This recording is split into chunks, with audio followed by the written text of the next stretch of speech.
Chicago still bears the scars of systemic racism and injustices that have been inflicted on our communities. We've seen them in highways that cut through black neighborhoods and the industries, of course, that flock to these neighborhoods, often contributing to increased pollution and poor health outcomes. We see it in the trauma, of course, that is caused by gun violence. But we also saw it firsthand with the gross disinvestment that was intentional by previous administrations. And so beautiful neighborhoods like mine, the Austin neighborhood, has seen many health disparities. The lack of nutritious food, the lack of employment opportunity, the disinvestment in our communities have been intentional. And of course, that's why it's imperative that it is now the time to deliver good on reparations for people of Chicago, and particularly black people of the city of Chicago. You've got to be kidding. Reparations. There are a few problems. There are no living slaves. There are no living slave owners. That's the biggest problem. Reparations is a scheme to extract money from people who were never slave owners and give it to people who were never slaves. What about the role that Africa played in the slave trade? Without the capture and enslavement of blacks and the selling of these slaves by black chieftains, African chieftains, the slave trade never could have occurred. What about the Muslim role in the slave trade? The Muslim slave trade in Africa preceded the European slave trade by hundreds of years, continued well after, and more slaves were taken out of Africa by Arab slavers and transported to the Middle East and to South America and to the Caribbean than were slaves taken out of Africa and sent to North America by European slavers. So how are you going to factor that in? And of course, if you know anything at all about the history of slavery, slavery unfortunately has been all part of human history from the very beginning. Caucasians enslaved Caucasians, Africans enslaved Africans, Asians enslaved Asians, Native Americans enslaved Native Americans. We go on and on and on. But for the West's revulsion ultimately against slavery, we might still have it. What's going on, everyone? Talk Kenny here today. And as you can see, we are going to talk about Brandon Johnson. It's been a while since I've been talking about Brandon Johnson anyway, but he wants to blame all of Chicago's problems on systematic racism. All the divestment from businesses in these predominantly black areas. It's the racism in the health. It's the racism in the roads. It's the racism in pollution. It's the racism in violence. Wait. The violence part. Who commits more crimes against each other? 78% of black victims of crime are victimized by another black person. So there's racism in violence? Black men commit almost 50% of the crime while only being 30% of the population. How is that racism? Well, you got to see the roots of the problem, Kenny. And it's always something else. Instead of acknowledging that you made the behavior choice, you made the choice to victimize another black person, you have to be held accountable for that. Because black people suffer a negative consequence, or there's disparities where they don't have the same outcomes as white people, people inherently want to blame racism, when the reality is you made different choices. You want to blame wealth inequality. Wealth inequality, where you get that from? You just saw Larry Elder finish destroying this whole narrative about reparations. Woke Mayor Johnson wanted to spend $500,000 to study reparations. Like I said, this is all just a money laundering scheme, because we know the facts surrounding reparations already. We know the information about reparations already. But the Democrats want to play on people's ignorance. You only can get away with this stuff in a Democratic-controlled area like Chicago, where they're dealing with gun violence, right? 62 shots over Father's Day weekend in Chicago. Black Lives Matter only when it can be weaponized to demonize white people. 5 people shot, 6 persons injured in mass shooting. Guess who's the biggest perpetrator of mass shootings? Black men. But this narrative is, white people, oh my God, potential mass shooters. Drive-bys are mass shootings. The mass shooting you just saw, I pointed out in Chicago. How racism playing a part into that? It's because they're born in poverty. Nah, that's not an excuse, because black people in the past, in the 60s, right? during the Jim Crow era, black people were poorer than black people today, and they didn't commit as much crimes against each other as black people today in modern times.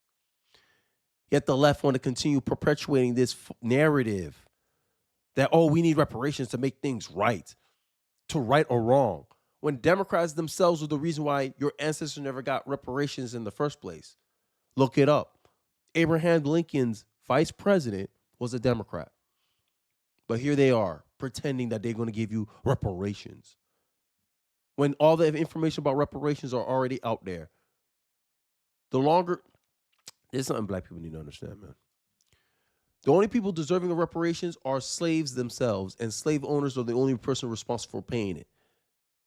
Once that ship has sailed, you're not gonna go back and double dip, because all the civil rights movements, all the things that happen, you benefit from. Black people today are benefiting from the slavery and suffering of their ancestors of yesterday, the struggle of their ancestors of yesterday who wanted to be treated equally in this country. And now black people of today want special treatment based on their skin color. Make that make sense to me. Make it make sense. Black people are not wanting equality. They want privilege nowadays. And they leverage white guilt, which is what Brandon Johnson's trying to do, to get it.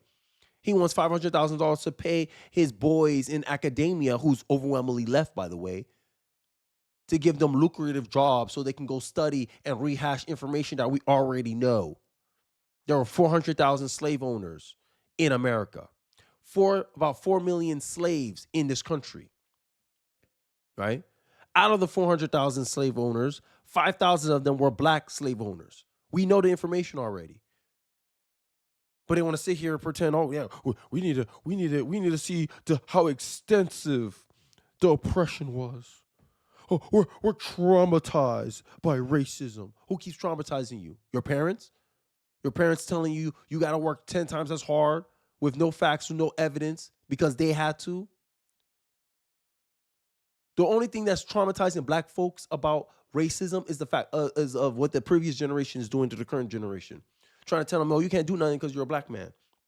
You can't be successful because you're a black man. This country's out to get you. You control no power in the society, so there's no point in even trying. Math is racist.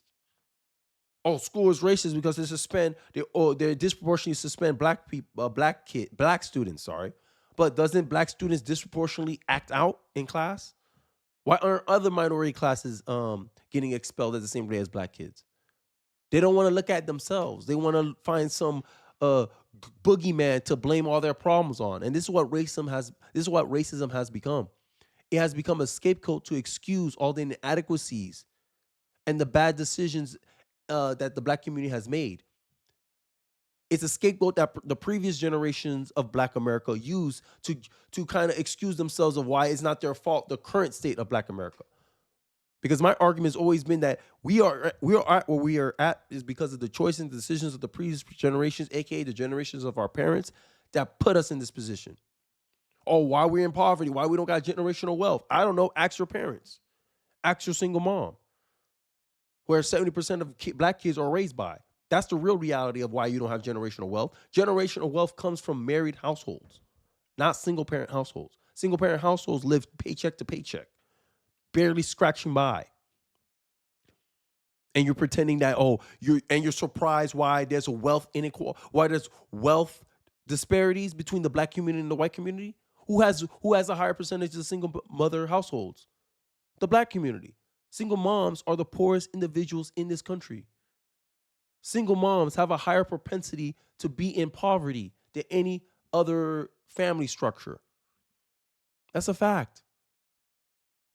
But the black community want to sit here and act like it's racism. Racism is the reason why there's wealth disparities. Women are less likely to invest their money. Women are less likely to have more than one investment account, while men are more likely to have more than one investment account. How are you going to build generational wealth when you don't invest your money? 85% of consumer spending are influenced by women. So you spend all your money. You're less likely to save your money as a woman anyway, generally speaking. You're less likely to invest your money for the future. You're more likely to be in debt. And you wonder why black women are the most evicted people in America. It's not because of racism, sexism. It's because of your behaviors and choices. You're more like you spend most of your money. You save very little of your money. And then when an emergency happens, AKA you lose your job, you get evicted. But then you're going to blame racism? This is an excuse-making mechanism that black community has been conditioned by the white liberals, by liberals. The black family survived Jim Crow, segregation, racism, slavery, but it could not survive liberal policies, liberal ideology, and liberal conditioning of how they should see themselves. And this is another game in that plight. Juneteenth being made a federal holiday. Well, it took so long because they see it as politically expedient. Another distraction from Father's Day. When black conservatives talk about, hey, having fathers in the home will give us a better outcome than not having fathers in the home, instead of looking at the argument, continually the black community will continue disrespecting the father, the role of the father, the need for the father. When most kids that are abused by their mom's husbands, they tend to be stepfathers. Stepfathers are more likely to abuse the children than the actual fathers. But they love to, in the media, they love to play this stereotype of the abusive husband. Oh my God, it's better being raised by a single mom than being raised up in an abusive household. When being raised in a single mother household, you're more prone to abuse than being raised by a two-parent household. By your two biological parents. That's why the father's in the home. You're less likely to be sexually assaulted in a two-parent household versus a single mother household, because sex predators target single mother households. Look it up. There's data and statistics for that. I know I'm speaking to some black women's experience here. I know one from anecdotal evidence. Black woman, mom was dating a boyfriend. Boyfriend came on to the daughter. Daughter was like, "Hey, mom, your boyfriend tried to come on to me." Mom and the daughter started fighting because the mom think that the daughter was trying to steal her guy. I know, ratchetness. I know. I grew up in the hood for real. I'm telling you. I think I'm lying. I know some black woman in the comment section will be like, "Yup." I know another ratchet story. And I'm sorry, I'm going in right now, but I know another ratchet story. A mom slept with her daughter's boyfriend. And I'm like, yo, who do that? Single mother households. They don't tell you about the negatives of that.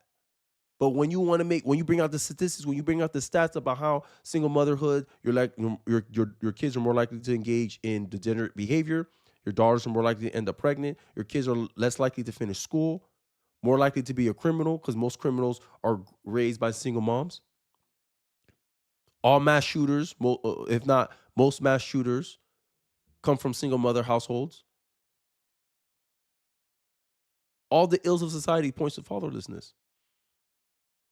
But instead of recognizing that and say, hey, let's make these changes so we can pass on a better community for the next generation. Black community wants to make excuses for themselves. Oh, no, it's racism. Racism is the reason why we are shooting each other at a disproportionate rate. Black on black crime is 5 times higher than other racial crimes. In-group crimes. That means if every other group of people kill each other 100 times, black people will kill each other 500 times. Right? But Black Lives Matter. Black Lives Matter only when a white person takes it. That's the narrative that the mainstream media puts. And then y'all want reparations for this mess. Here's an example of when I said that the information is already out there about reparations, and I don't understand why Democrats want to keep spending money on information that's already kind of known. But I digress. They want to find an excuse to waste money, taxpayer money. Again, let's take a look. What can really stop it? And the bloodbath, really? I'm gonna say one word: reparations. Who ends up paying for it? Let me ask, just as a community. I can tell you that. I feel that the Democratic Party should pay reparations to blacks because it was in the 1800s when the Republicans, which was known as abolitionists, separated from the Dixiecrats because they did not want to continue slavery. So after the abolitionists helped black people become Republicans and they changed their name, black people were able to own businesses. They was able to create the Black Wall Street, Rosewood. They were the most wealthiest communities in the United States. And so it was the Democratic Party. The black community had the parallel economy. This is something that the conservatives are doing right now, right? Conservative companies, this and that. Black people did it first. Black people had black-owned businesses. Oh, white people, you don't want me in your business? All right, we'll go out and build our own with the investment of some white people from the North who were Republicans, right? And another narrative that, like a lot of people on the left, they like to think that lynching was something exclusively to black people. No, white people got lynched too. And usually these white people were Republicans. This is one of the reasons why the South never really voted Republicans, because they pretty much lynched any white person that happened to be a Republican. So lynching wasn't something exclusively to black people, but black people like to pretend that that was the case. Gun control was a means to stop black people from protecting themselves against lynching. Democrats, you still practice that today. But then y'all have the goal to lie to my face and say the Democratic Party switched with the Republican parties. Only a Democrat will believe that. Sorry. It's so ridiculous. All the policy positions that the Democrats have in 2024 was the same policies positions they had right now in the 1800s, right? When they were lynching black folks. Segregation, they're segregating now, right? Give different treatment based on your skin color. The Democrats are pushing that now, affirmative action. Preferential treatment, giving federal grants to black or minority-owned businesses, excluding white people. All they did was change the target of that discrimination. And as always, it's always for their own political gain. And when it becomes politically expedient to discriminate against black people again, Democrats will do it again. And this is the message that I try to tell black Democrats all the time. But they'll sit there and look at you like you're a coon because you don't agree with voting with the Democratic Party. When, if based on what I'm hearing, it sounds like the black Democrats is the biggest coon in the black community. But right now they're popular. Right now they have the popular opinion, for now anyway. But the tides will change. And then they're going to be the same people pretending, oh yeah, I was down for change all along. But how you can be down for change when you're voting for the same party for 50 plus years and expecting a different result? And then you get mad when they only come around every 4 years because this is what you showed them. But you want to spend $500 on something that people already know to be the case if they did just a little bit of research, just a little bit. I digress. Who created the Ku Klux Klan, and the Klan were the ones who hated the blacks for creating Black Wall Street, and that's why they dropped the bomb on Black Wall Street. It was the Klan that did that. 2 years later in 19... Yeah, Tulsa Democrats already admit that, yes, we should pay reparations, because the reality is the reason why Democrats are willing to push reparations is because they're guilty of reparations. That's the reason. That's the only reason. Republicans and everyone else is not responsible for reparations. They're like, no, I ain't paying nothing that I wasn't responsible for. Because most of white America, fun fact, are descended from immigrants.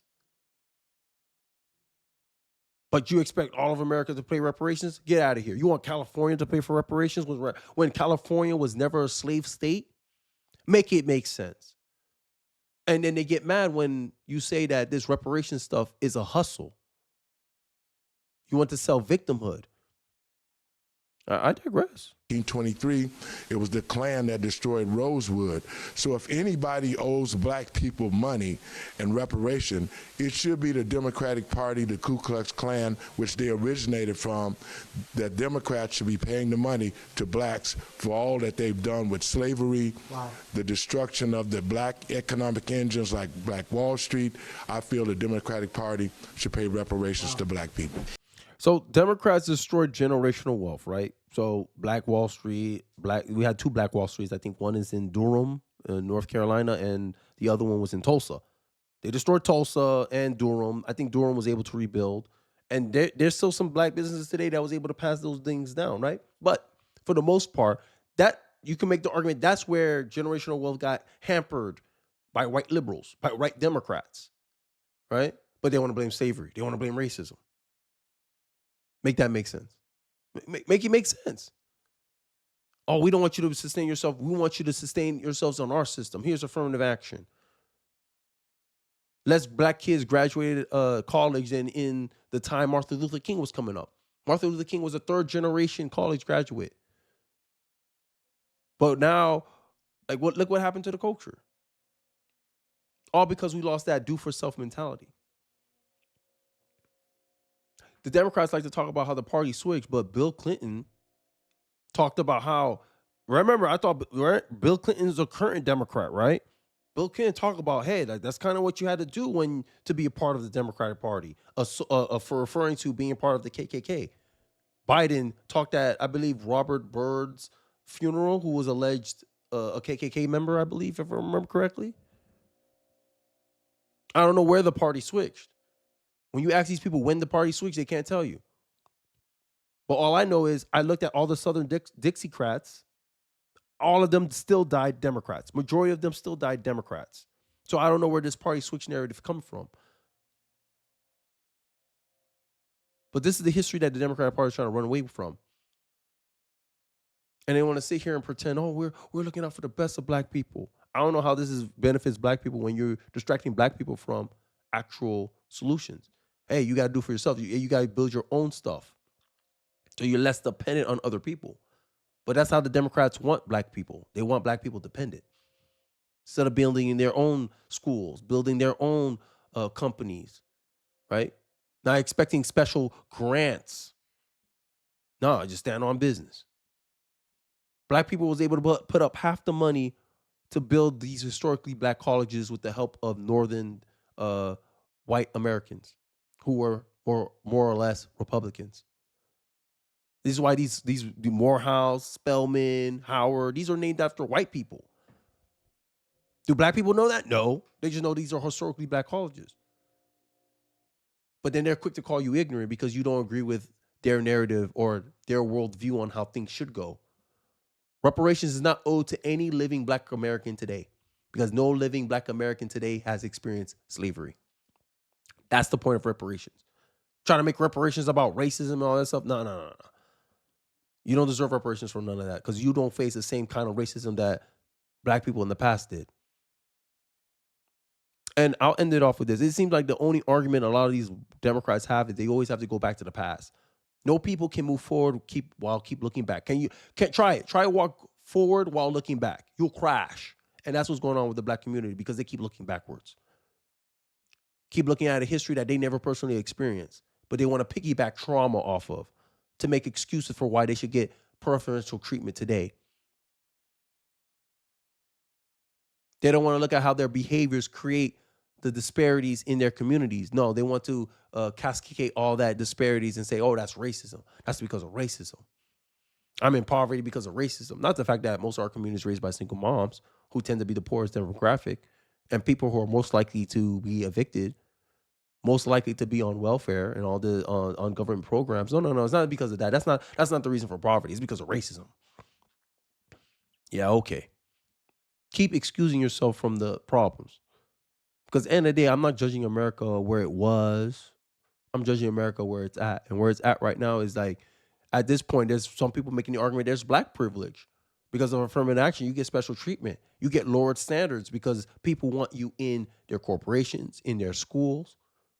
They're more willing to give you more opportunities because of your skin color, yet you want to still want reparations on top. This is insanity to me, right? Either you want equality or you want special treatment, black people. You can't pretend, you can't be having both. And I'm tired of this little vague games you guys are playing. Because if you want equality, affirmative action should be discontinued today. Because it is racial discrimination. You got Asians got to be damn near perfect to take a spot that you barely got in. You barely made the minimum for Harvard and you get into Harvard while an Asian got to be damn near perfect score to get into Harvard. How is that equal? How is that not privilege? Just, you know, an inquiring mind wants to know. Let me know your thoughts in the comment section below. What your thoughts about this whole reparations and Brandon Johnson trying to bring this whole reparations conversation? You think he's using this to kind of distract from the fact that black people are killing each other at a disproportional rate, trying to blame all his problems, of all of Chicago's problems, on an invisible boogeyman that is not actually real? Let me hear your thoughts in the comments below. I really like to hear what you guys have to say. Don't forget to like, comment, subscribe, and I'll catch you guys on the next one. Peace.